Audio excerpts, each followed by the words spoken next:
Hi everyone, in this video I'll be showing how to solve dynamic FEM problems using Newmark's method. The equation of motion for a general dynamic problem can be given as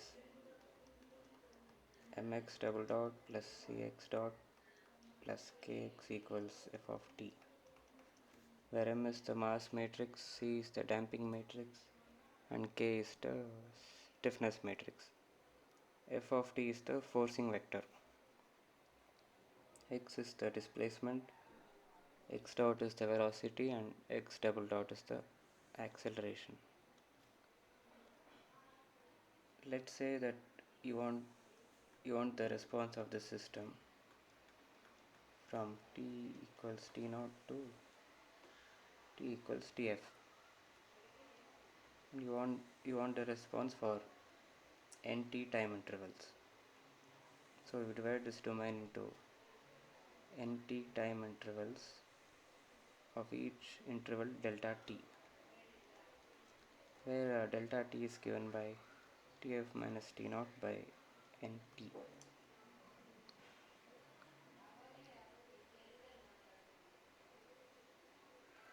For any general time interval can be written as tn comma tn plus 1, where tn plus 1 is tn plus delta t. So to begin the time integration at t equals t naught, the equation of motion becomes mx double dot x naught c x naught dot plus k x naught and f at t naught. X naught and x naught dot are given to us as the initial conditions, but we need to calculate x naught double dot, the initial acceleration, from this equation. So we can do that by taking these two terms to the RHS. This becomes minus cx dot naught minus kx naught, and now you divide this by the mass matrix. So in the matrix form it's M inverse. Let's call this equation 1. Okay. So in Newmark's method, let's assume that the acceleration in any given time interval tn and tn plus 1 remains constant, and it's given by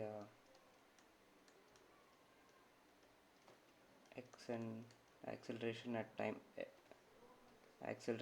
tn plus 1 plus acceleration at tn divided by 2, the average of these two accelerations. Okay.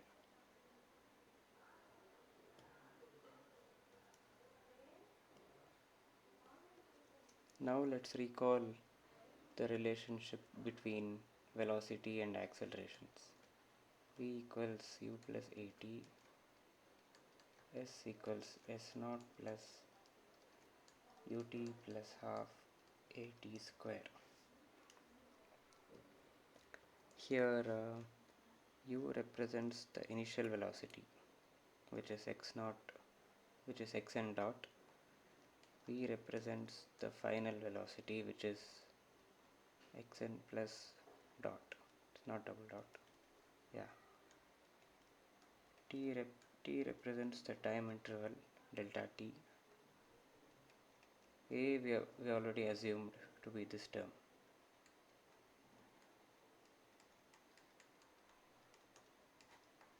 Okay, and S naught is the displacement at Tn, which is xn, and S is the displacement at Tn plus 1, so it's equal to xn plus 1.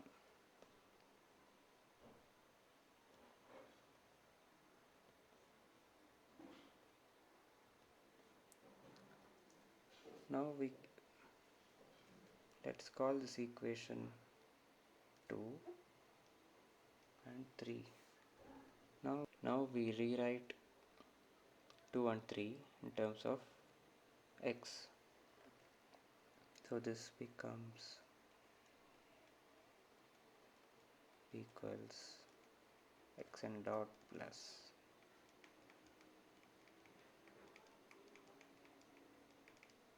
by 2 into delta t.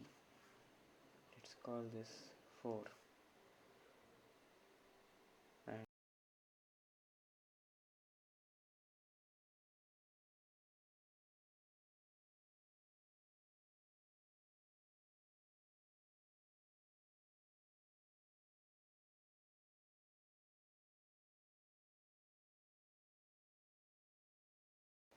a t square. Let's call this 5. Now we substitute equation 4 in equation 5. So substituting this term as the difference of this term and this term. So put 4 in 5, we get xn plus 1 equals xn plus delta t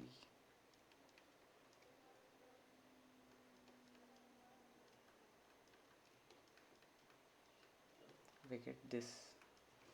Now we simplify this equation and make xn plus 1 dot as the subject. So on rearranging, we get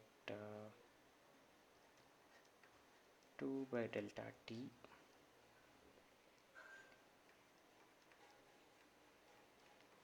into xn plus 1 minus xn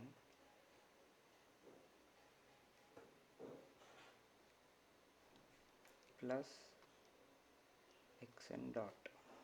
We call this equation 6. Okay. Now substitute equation 6 in equation 5.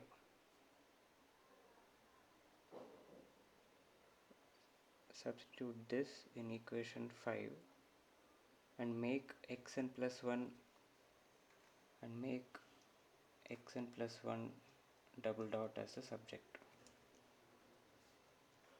So on doing that, we get xn plus 1 double dot is 4 by delta t square minus 4 by delta t xn dot.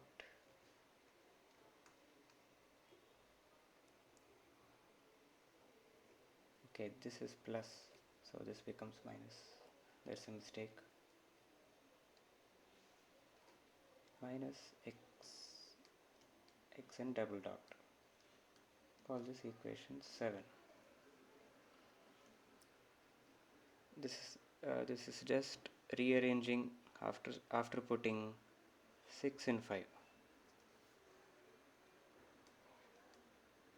6 in 5 and rearrange. You get this equation. Okay. Now at time step tn plus 1, the equation of motion becomes mx plus cx dot plus k equals f of tn plus 1. Let's call this 8. Now substitute 6 and 7 in equation 8. Substitute xn plus 1 double dot and xn plus 1 dot and then rearrange. So after doing that, you get 4 by delta t square m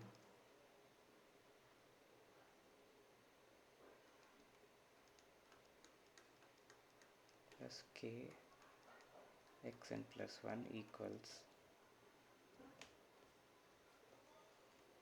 the RHS f of t plus 1 plus m times,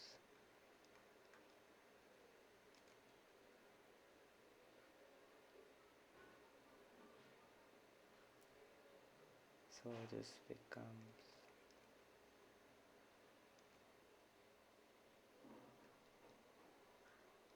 4 by delta t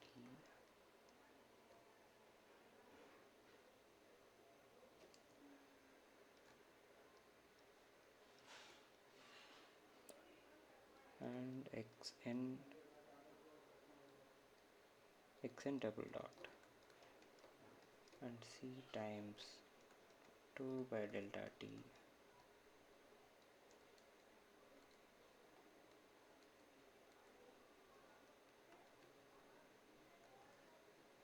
xn plus xn dot. Okay, you get this expression by putting 6 and 7 in 8 and rearranging.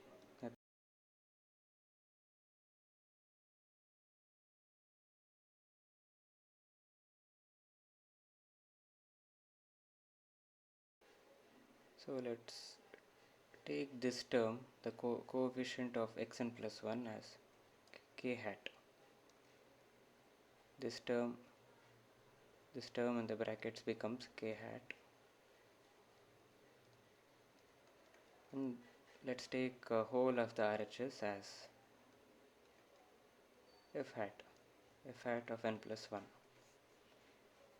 So we can see that the k hat term is it remains constant irrespective of the time step. It just has delta t, which doesn't change, and mck, even those don't change with time. But f hat term, this changes with time.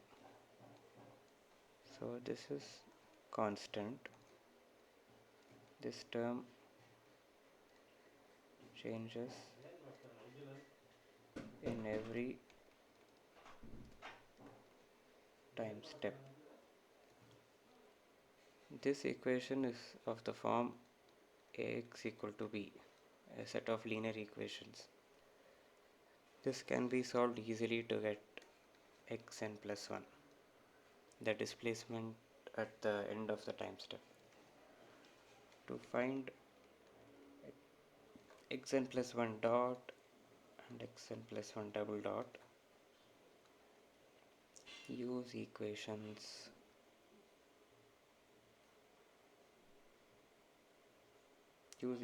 6 and 7. Use equations 6 and 7. Now you can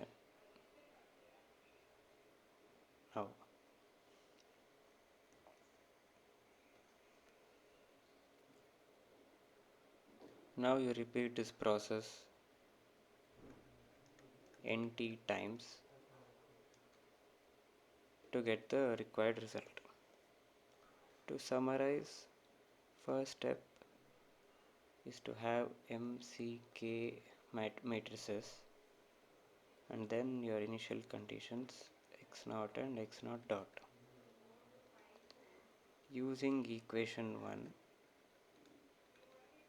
find x0 double dot, then calculate k hat matrix,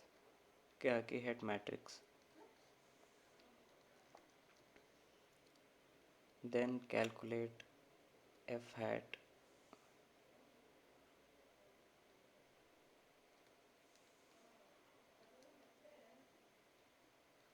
then calculate f hat vector for the current time step. Then you solve k hat xn plus 1 equals f hat n plus 1. You get xn plus 1. Now find xn plus 1 dot and xn plus 1 double dot using 6 and 7. Now you repeat steps 4 and 5 till the final time TF has reached, or repeat 4 and 5 nt times. You repeat 4 and 5 nt times. So this is called Newmark's method using